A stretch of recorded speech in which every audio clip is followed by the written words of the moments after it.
नमस्कार साथियों।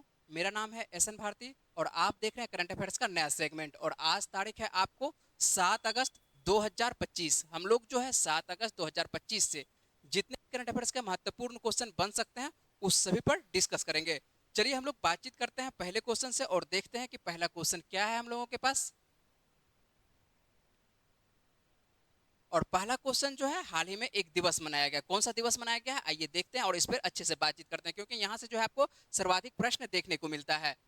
तो यहाँ पर यदि बात करते हैं तो यहाँ पर दिवस है आपको कौन सा, तो हिरोशिमा। आपको कौन सा दिवस है, हिरोशिमा दिवस। हिरोशिमा दिवस जो है प्रतिवर्ष कब मनाया जाता है, तो हिरोशिमा दिवस जो है प्रतिवर्ष कितने तारीख को मनाया जाता है, 6 अगस्त को मनाया जाता है। क्यों मनाते हैं आइए इस पे बातचीत करते हैं।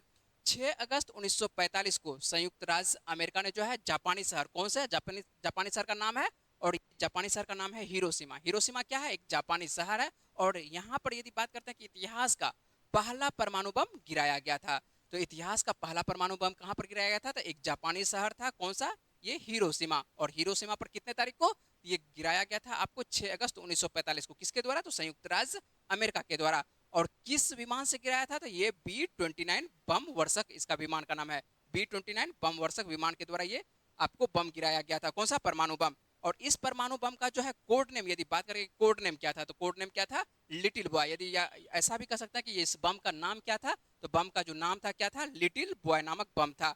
और इसने कितने व्यक्तियों की कह सकते हैं कि एक तरह से यहाँ पर जो है क्षति पहुंचाई। यहाँ पर जो है आपको देखने को मिल रहा है 1,40,000, है ना, 1,00,000 जो है 40,000 से ज्यादा लोगों की क्या होती है, मृत्यु हो जाती है, ये बम जान ले लेता है। और यदि बात करते हैं कि इस साल, यदि इस साल जापान के द्वारा यदि बात करते हैं कि इस साल कौन सी कह सकते हैं कि वर्षी मनाई गई है, तो 80वीं वर्षी मनाई गई है, ठीक है। आपको 80 कह सकते हैं कि आपको 80 जो आपको दिखाई पड़ रही है क्या, वर्षी मनाई गई है, किसके द्वारा, ये जापान के द्वारा। और ये दिवस क्यों मनाते हैं, तो दुनिया के पहले परमाणु हमले के पीड़ितों की स्मृति में कह सकते हैं कि प्रतिवर्ष जो है हिरोशिमा दिवस मनाया जाता है। यह न केवल मारे गए लोगों की याद का दिन है, बल्कि परमाणु युद्ध के मानवीय परिणामों पर चिंतन का भी यह दिन है। और इसी वजह से जो है हम लोग क्या मनाते हैं, परमाणु कह सकते हैं, यहाँ पर जो दिखाई पड़ रहा है हिरोशिमा दिवस, किस वजह से मनाते हैं, तो यहाँ पर जो है आपको परमाणु बम गिराया गया था कितने तारीख को, तो 6 अगस्त 1945 को। देख रहे हैं ये शहर जो आपको दिखाई पड़ रहा है, ये आपको हिरोशिमा का, मान के चलिए कि 6 अगस्त 1945 के बाद सुबह में है बम गिराया जाता है। उसके बाद जो है कह सकते हैं कि यहाँ का स्थिति देखिए कि कोई व्यक्ति नहीं बचेगा। कैसे कोई व्यक्ति बचेगा, आप लोग मान के चलिए कि लगभग कितना टेम्परेचर झेल सकते हैं, तो लगभग हम लोग जो झेलते हैं नॉर्मल कह सकते हैं कि आपको 40-45, है ना, नॉर्मल यदि बात करते हैं कि ज़्यादा से ज़्यादा आप 45-50 तक जा सकते हैं ना। लेकिन यदि बात करते हैं कि आपको जब बम गिराया गया था, यहाँ पर लिटिल बॉय के बारे में बात कर रहे हैं, अभी लिटिल बॉय के बारे में बात कर रहे हैं, तो यहाँ पर आपको यहाँ पर 4,000 कितने, 4,000 डिग्री सेल्सियस तापमान हो जाता है। जब बम गिराया जाता है 4,000 डिग्री सेल्सियस तापमान होता है, तो समझ सकते हैं कि चंद मिनटों में सभी साफ हो जाते हैं ना। तो उतना डिग्री जब टेम्परेचर होगा तो कहाँ से मान चलेगा। और उसके बाद यदि मान लेते हैं कि कोई आसपास में कहीं बचे हुए भी रहेंगे, इसके रेडिएशन से क्या हो जाता है, रेडिएशन मान के चलिए उस पर एक तरह से प्रभाव छोड़ता है, और रेडिएशन की वजह से भी जो है व्यक्ति की मृत्यु हो जाती है। तो यहाँ पर जो है उसके बाद मान के चलिए कि दिखाई पड़ता है कि ये जो है आपको दिन जो है इसी वजह से जो है मानवीय क्षति की वजह से ये दिन याद किया जाता है। तो समझ रहे होंगे बात को। चलिए अगले प्रश्न पर बात कर लेते हैं। और अगला जो प्रश्न है आपको बिहार से संदर्भित है। क्या है बिहार संदर्भित, अच्छे से देखिएगा कि हाल ही में प्रत्यय अमृत को किस राज्य का मुख्य सचिव नियुक्त किया गया है, किस राज्य का मुख्य सचिव नियुक्त किया गया है, किनको, ये आपको बिहार का जो मुख्य सचिव नियुक्त किया गया है प्रत्यय अमृत को नियुक्त किया गया है। आने वाले दिनों में आपको अच्छे से याद रखना है, बिहार का जो है बहुत सारा एग्जाम है। जैसे ही बहुत सारा एग्जाम है तो आपको ध्यान रखना है कि प्रत्यय अमृत को, जैसे कि मान चलिए अभी बिहार दरोगा का आने वाला हो सकता है कि एग्जाम होगा, उसके बाद बिहार एसएससी या बिहार सचिवालय जो भी एग्जाम है, सभी एग्जाम में किसी भी न किसी एग्जाम में हो सकता है कि आपको पूछा जा सकता है कि प्रत्यय अमृत जो है किस राज्य का मुख्य सचिव नियुक्त हुए हैं। तो ये किस, आपको किस राज्य का, तो ये बिहार का है ना। ये जो आप तस्वीर देख रहे हैं ये आपको प्रत्यय अमृत का तस्वीर दिखाई पड़ रहा है, और इन्हीं को बिहार का जो है अगला मुख्य सचिव नियुक्त किया गया है। ये किनके स्थान पर आ रहे हैं, तो वर्तमान में जो मुख्य सचिव है ये कौन है, तो अमृत लाल मीणा है ना। और इस महीने के अंत में कह सकते हैं कि अमृत लाल मीणा क्या हो जाएंगे, रिटायर होंगे। और 1 सितंबर से आपको दिखाई पड़ेंगे प्रत्यय अमृत जो है बिहार के क्या हो जाएंगे, आपको मुख्य सचिव हो जाएंगे। और ये जो है आपको जो बिहार के दिखाई पड़ेंगे जो मुख्य सचिव, ये कह सकते हैं कि नीतीश कुमार के क्या है, चहेते कह सकते हैं, है ना। ये आपके कह सकते हैं कि नीतीश कुमार के पसंदीदा व्यक्ति हैं और इसी वजह से जो है इनको बनाया जा रहा है, क्या बनाया जा रहा है, आपको बिहार का मुख्य सचिव बनाया जा रहा है। चलते हैं अगले प्रश्न पर बात करते हैं कि अगला क्या प्रश्न है। और यहाँ जो है तीरंदाजी से संदर्भित है प्रश्न, क्या है देख लेते हैं, अच्छे से प्रश्न को कवर करते हैं।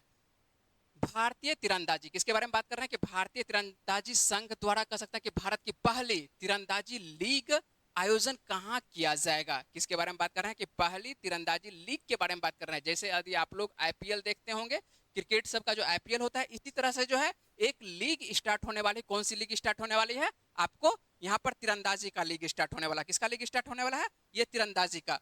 अक्टूबर 2025 में होने वाला यह आयोजन जो है, आपको कहां पर होने वाला है यह आयोजन, तो दिल्ली में होने वाला है। दिल्ली के कह सकते हैं कि यमुना स्पोर्ट्स आपको कॉम्प्लेक्स में जो है आपको 11 दिनों तक यह चलने वाला है, जो भारतीय तीरंदाजी के लिए कह सकते हैं कि एक ऐतिहासिक दिन हो सकता है ना। तो सीधी सी बात है कि आपको पहली तीरंदाजी लीग जो है कहां पर इसका आयोजन किया जाएगा, तो दिल्ली में किया जाएगा। तो दिल्ली का आपको याद नहीं रखना है कि यमुना, जब मान के चलिए खेल होगा तो उस वक्त आपको समझ में आ ही जाएगा, पेपर में आपको बहुत ज्यादा देखने को मिलेगा यमुना स्पोर्ट्स कॉम्प्लेक्स। जो दिल्ली वाले होंगे उनको तो मालूम होगा। चलिए भारत में यदि बात करते हैं कि भारत में तीरंदाजी का जो नया रूप का उद्देश्य क्या है, तो उद्देश्य है एक नई फ्रेंचाइज स्टाइल टूर्नामेंट की शुरुआत की जा रही है, जिसमें कितने टीमें हो सकती है, तो यहाँ पर टीमें निर्धारित है कितने, तो 6 टीमें होगी, है ना। और प्रत्येक टीम में जो है आपको कह सकते हैं कि आपको देसी और विदेशी दोनों खिलाड़ी को यहाँ पर सम्मिलित किया। कुछ कुछ विदेशी खिलाड़ी भी इसमें सम्मिलित होगा, है ना। तीरंदाजी में जो है कुछ कुछ आपको विदेशी खिलाड़ी भी यहाँ पर सम्मिलित होते हुए दिखाई पड़ेंगे। यदि बात करते हैं कि जैसे ही दिल्ली का नाम आता है, तो दिल्ली के बारे में हम लोग जल्दी से देख लेते हैं कि दिल्ली के जो नई मुख्यमंत्री बनी है कौन बनी है, तो रेखा गुप्ता बनी है। उपराज्यपाल के बारे में बात करते हैं कौन है, विनय कुमार सक्सेना। यदि बात करें कि लोकसभा की कितनी सीटें हैं, तो आपको कितनी सीटें दिखाई पड़ रही है, 7 सीटें दिखाई पड़ रही है। यदि राज्यसभा की यदि दिल्ली में बात करें कि कितनी सीटें हैं, तो आपको 3 सीटें दिखाई पड़ेगी, कहां पर, दिल्ली में, है ना। चलिए, तो ध्यान रखना है कि आपको तीरंदाजी का जो लीग स्टार्ट होने वाला है, ये लीग कहां पर स्टार्ट होने वाला है, तो आपको दिल्ली में स्टार्ट होने वाला है। जैसे तीरंदाजी का लीग आएगा, कब आएगा, तो ये अक्टूबर में आने वाला है ना। अक्टूबर में हो सकता है कि अक्टूबर में ये हो, कहां पर होगा, तो ये दिल्ली में होगा। कहां पर, यमुना, आपको जो कॉम्प्लेक्स देख रहे हैं, जो स्पोर्ट्स कॉम्प्लेक्स है, आपको वहीं पर ये देखने को मिलेगा। चलिए अगले प्रश्न पर बात करते हैं। अगला क्या प्रश्न है, अच्छे से देखना है। और ये आपको जो है कह सकते हैं कि सीधी सी बात है, आपको ये करंट अफेयर्स के साथ साथ क्या देखने को मिल रहा है, एक नदी से संदर्भित देखने को मिल रहा है। ये जल विद्युत परियोजना से संदर्भित, इसका मतलब है कि ये ज्योग्राफी से प्रश्न देखने को मिल रहा है ना। क्या है ज्योग्राफी से संदर्भित प्रश्न, देखिए चर्चा में रही कौन सा जल विद्युत परियोजना है, आपको ये सावलकोट जल विद्युत परियोजना किस नदी पर स्थित है, जिसके निर्माण की मंजूरी दी गई है।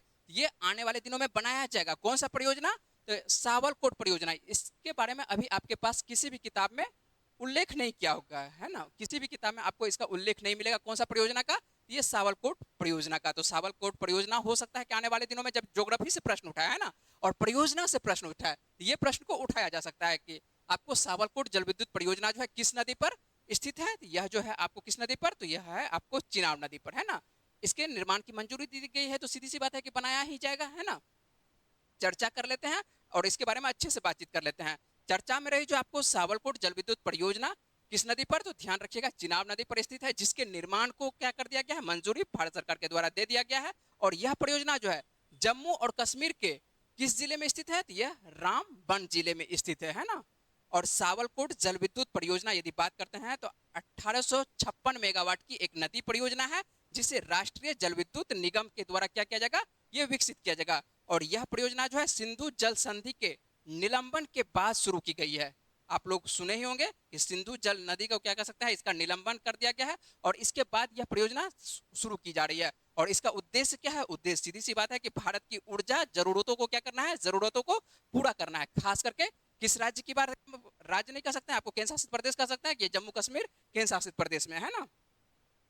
और सावलकोट जल विद्युत परियोजना चिनाब नदी पर जो है, आपको यहाँ पर ये ध्यान रखना है, ये जो आपको अंडरलाइनिंग कर रहे हैं, रन ऑफ द रिवर परियोजना है। क्या है रन ऑफ द रिवर, इसके बारे में थोड़ा सा जान लीजिए। इसके बारे में आपको बात कर रहे हैं, ये जो आपको परियोजना दिखाई पड़ रही है सावलकोट जल विद्युत परियोजना जो दिखाई पड़ रही है, ये क्या है, रन ऑफ द रिवर परियोजना है। इसका अर्थ क्या होता है, रन ऑफ द रिवर परियोजना का अर्थ क्या होता है, इसका अर्थ होता है यह कि नदी के प्रवाह का उपयोग करके ये बिजली उत्पन्न की जाएगी बिना बांध बनाए, है ना। यहाँ पर जो है बांध नहीं बनाया जाएगा, ठीक है। ये जो आपको दिखाई पड़ रहा है सावलकोट जो जल विद्युत परियोजना दिखाई पड़ रहा है, यहाँ पर क्या किया जाएगा, ये बांध नहीं बनाया जाएगा, है ना। यहाँ पर किसी प्रकार का बांध नहीं बनाया जाएगा। ये धारा जो मान के चलिए कि नदी की जो धारा आगे बढ़ेगी, उसी पर जो है आपको दिखाई पड़ेगा, क्या दिखाई पड़ेगा, ये जल विद्युत परियोजना का एक तरह से आपको बनाया जाएगा, है ना। यहाँ पर इसीलिए जो है लिखा हुआ, क्या लिखा हुआ है, ध्यान रखिएगा, ये जो आपको लिखा हुआ है रन ऑफ द रिवर, तो रन ऑफ द रिवर का अर्थ आप अच्छे से समझेंगे, कह सकते हैं कि आपको भारत में इस तरह का देखने को मिलता है, बांध, बांध नहीं कह सकते हैं, ये परियोजना है ना। और बिना बांध का, अधिकांश आप बांध देखिएगा तो जो भी मान के चलिए जहां पर बिजली उत्पन्न की जाती है वहां पर क्या किया जाता है, बांध का निर्माण किया जाता है ना, पानी को ऊंचे स्थान से नीचे गिराया जाता है। लेकिन यहाँ पर जो है बांध नहीं बनाया जाएगा, इसका जो निर्माण किया जाएगा रन ऑफ द रिवर परियोजना के तहत किया जाएगा। उम्मीद है कि आप समझ रहे होंगे बात को, है ना। चलिए हम अगले प्रश्न पर, चलिए अगले प्रश्न पर चलते हैं, देखते हैं कि अगला क्या प्रश्न है। भारत की पहली, देखिए ये सब जितना भी प्रश्न आपको दे रहे हैं आप ध्यान रखेंगे इस प्रश्न को, है ना। ये सब प्रश्न सीधे तौर पर आपको परीक्षा में पूछा जाएगा।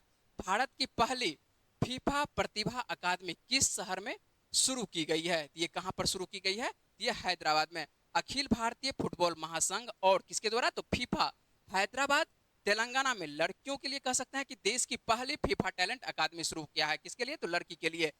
इसी के लिए जो है किस कौन कौन हाथ मिला रहा है, तो अखिल भारतीय फुटबॉल महासंघ और किसके द्वारा, ये फीफा के द्वारा। कहां पर, तो हैदराबाद तेलंगाना में, है ना। तेलंगाना की राजधानी क्या है, हैदराबाद ही है।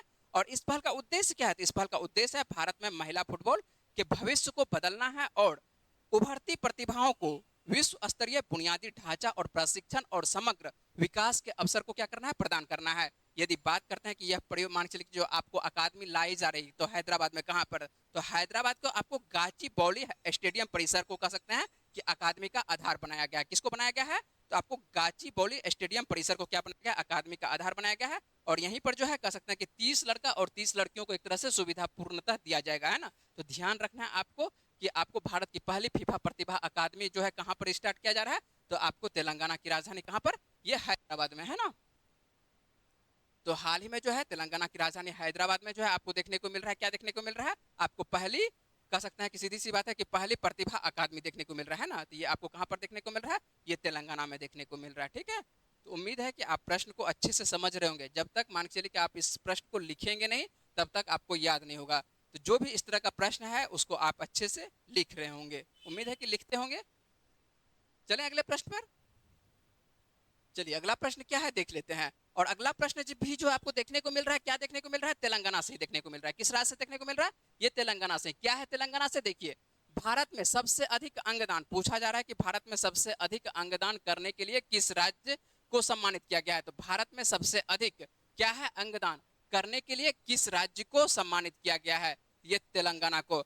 हाल फिलहाल में आपको करंट अफेयर्स में हम करवा चुके हैं, आपको क्या करवाए हैं कि अंगदान दिवस करवाए, क्या करवाए हैं, अंगदान दिवस। अंगदान सबसे पहले ये देखेंगे कि अंगदान दिवस कितने तारीख को मनाया जाता है, ये 3 अगस्त को, है ना। आप जो है जो मान के चलिए कि आपको 4-5 अगस्त का जो वीडियो मिला है उसमें आप देखिएगा तो आपको क्या दिया गया है, अंगदान दिवस दिया गया है कि अंगदान दिवस कितने तारीख, और उसी से संदर्भित मान के चलिए ये प्रश्न आया है। और यहाँ से मान के चलिए जो डेटा आया है क्या आया है कि भारत में सबसे अधिक अंगदान करने के लिए किस राज्य को सम्मानित किया गया, ये किस राज्य को, तो तेलंगाना को सम्मानित किया गया है। देश में सबसे ज्यादा अंगदान तेलंगाना राज्य में हुआ है। और केंद्र सरकार ने दिल्ली में राष्ट्रीय अंगदान दिवस के अवसर पर जो है आयोजित एक कार्यक्रम में कह सकते हैं कि राज्य सरकार को इसके लिए क्या करता है, सम्मानित करता है, किस राज्य को, तो तेलंगाना को, ठीक है। तो याद रखिएगा कि ऐसा कौन सा राज्य है जो कि सबसे अधिक अंगदान किया है इस वर्ष, किस वर्ष, तो ये 2024 के बारे में बात कर रहे हैं। तो केंद्रीय स्वास्थ्य मंत्रालय के अनुसार से यदि बात करते हैं कि तेलंगाना जो है 2024 के दौरान प्रति 10 लाख, ये जरूरत नहीं है आप लोगों को, सीधा प्रश्न याद रखिएगा कि मान चलिए ऐसा कौन सा राज्य है कि जहां पर कि इस बार जहां सर्वाधिक अंगदान किया गया था, ऐसा कौन सा राज्य है, आपको तेलंगाना। जैसे ही तेलंगाना का नाम आता है तो तेलंगाना की राजधानी क्या है, तो हैदराबाद है। मुख्यमंत्री की बात करते हैं तो कौन है मुख्यमंत्री, आपको ए रेवंत रेड्डी है। राज्यपाल कौन है, जिष्णुदेव वर्मा है ना। और बात करते हैं कि लोकसभा की कितनी सीटें हैं और राज्यसभा की कितनी सीटें हैं, तो लोकसभा की आपको कितनी सीटें देखने को मिल रही है, 17 सीटें देखने को मिल रही है। और राज्यसभा की कितनी सीटें देखने को मिल रही है, आपको 7 सीटें, किस राज्य में, तो ये आपको देखने को मिल रहा है, सीधी सी बात है, तेलंगाना में। तो आप याद रखिएगा कि तेलंगाना के द्वारा जो है इस वर्ष कह सकते हैं कि सबसे ज्यादा क्या किया गया है, अंगदान किया गया, किस राज्य के द्वारा, तो तेलंगाना के द्वारा, है ना। तो ये वैसे हर्ट होता नहीं है, आपको हर्ट का इमेज हम ओरिजिनल दिखा देते हैं कि हर्ट होता क्या है। वैसे मान के चलिए कि ये कह सकते हैं कि प्रतीकात्मक तौर पर जो है हर्ट इस तरह का बना लिया जाता है। तो हर्ट को यहाँ पर जो दिखाया जा रहा है एक तरह से इमेज के द्वारा क्या किया जा रहा है, डोनेट किया जा रहा है ना। तो यहाँ पर जो है हृदय प्रत्यारोपण, और आपको जिस दिन मान के चलिए कि 5 अगस्त को बताया है तो उसमें हृदय प्रत्यारोपण जो सफल होता है, पहला जो सफल होता है, इसी वजह से जो है 3 अगस्त को क्या मनाया जाता है, आपको कह सकते हैं कि आपको ये अंगदान दिवस मनाया जाता है ना। क्या कौन सा दिवस? तो अंगदान दिवस। और इसी वजह से जो है इस बार जो कह सकते हैं कि 2024 का जो है अंगदान करने में सबसे नंबर 1 पर कौन सा राज्य रहा है? तो तेलंगाना रहा है। समझ रहे हैं बात को?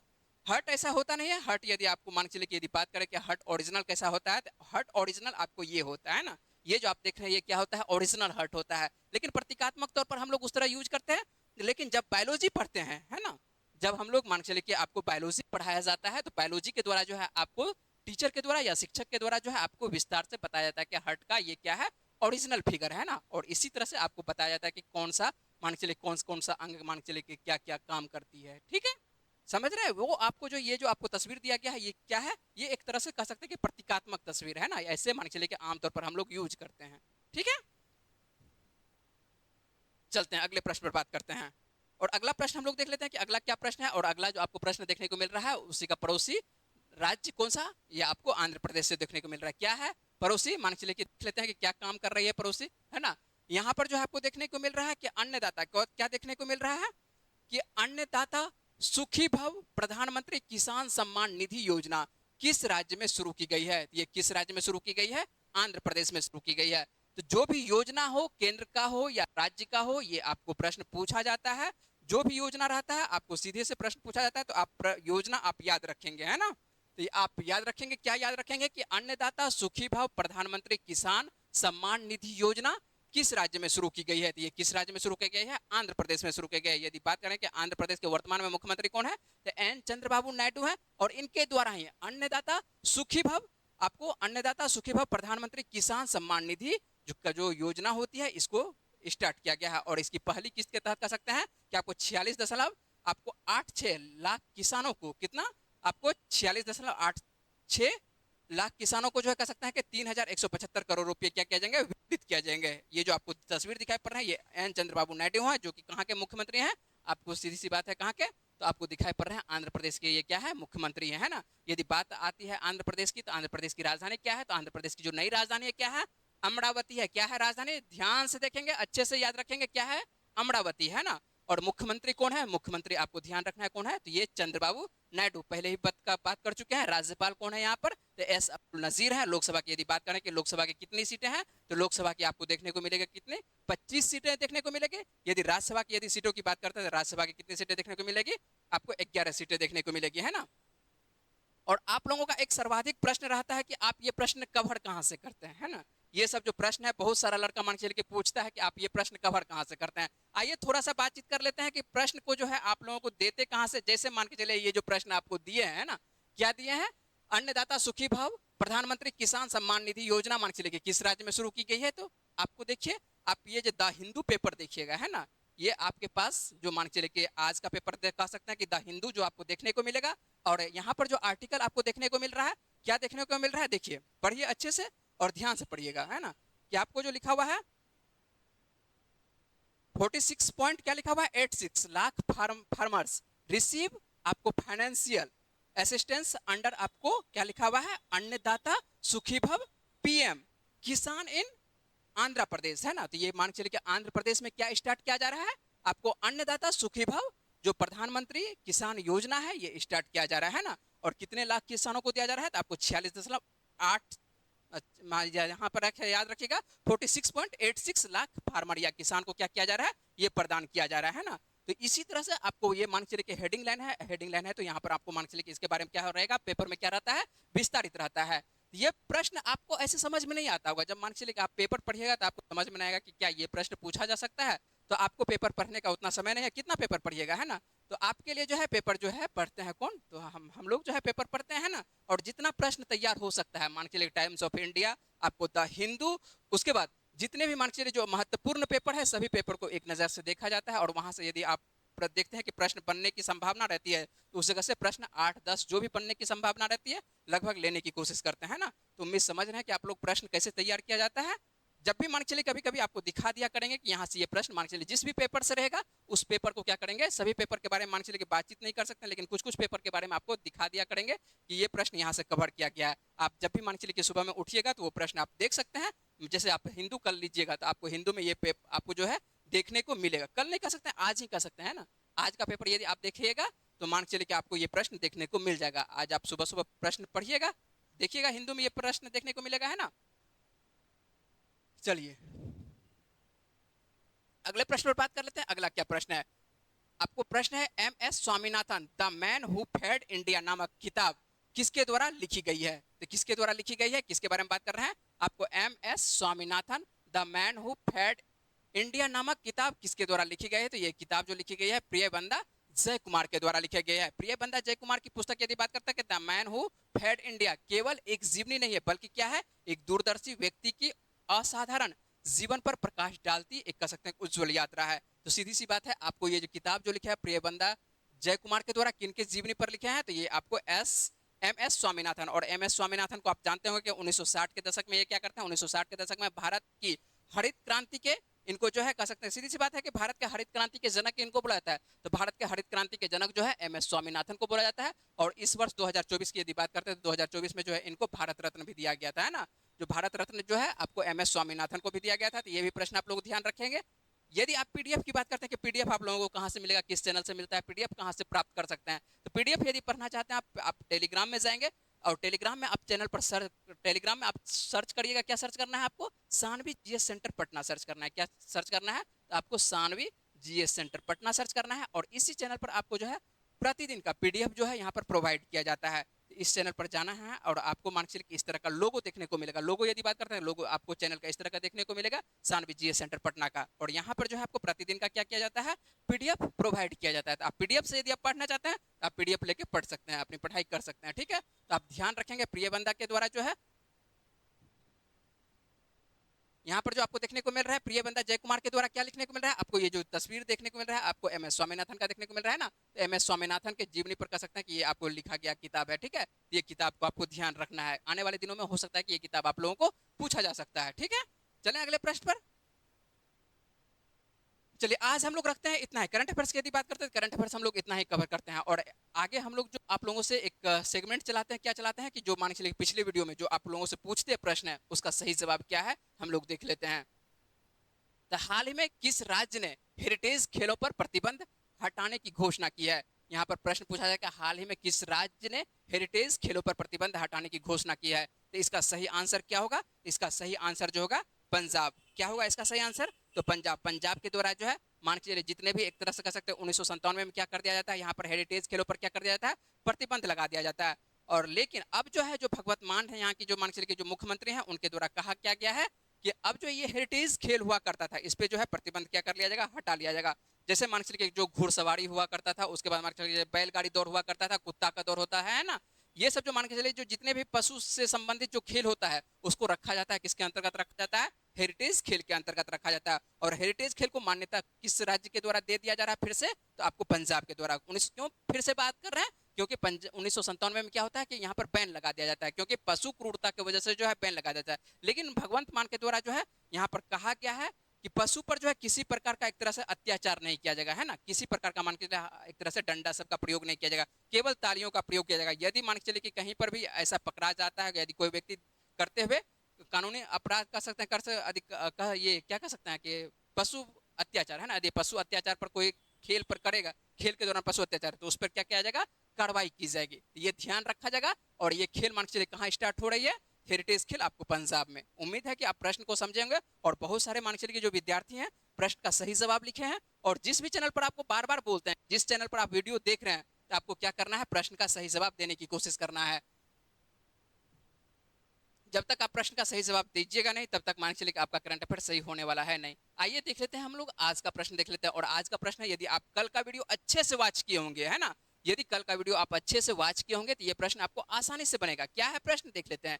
निम्न में से किस स्थान पर भारत का पहला मेक इन इंडिया हरित हाइड्रोजन संयंत्र चालू किया गया है। इसका सही आंसर क्या होगा, आपको जवाब देना है कहां पर, अपने जहां पर भी जिस भी चैनल पर आप देख रहे हैं उस चैनल पर जाना है और अपने कमेंट बॉक्स में क्या करना है, आपको इस सीधी सी बात है, आपको इसका क्या लिखना है, इसका आंसर देना है। तो उम्मीद है कि आपको जितना भी करंट अफेयर्स का सेगमेंट जो है आपको अच्छी तरह से समझ में आया होगा। किसी प्रकार का आप मान के चलिए उल्लेख करना चाहते हैं तो आप कमेंट में कर सकते हैं, किसी भी चैनल पर कर सकते हैं, मेरे पास सीधे तौर पर वहां से जो है जो भी मैसेज रहता है बिल्कुल मिलता है। चलिए मिलते हैं आप लोगों से अगले वीडियो में, तब तक के लिए अपना ख्याल रखिए, पढ़ते रहिए, वीडियो में बने रहने के लिए बहुत बहुत धन्यवाद।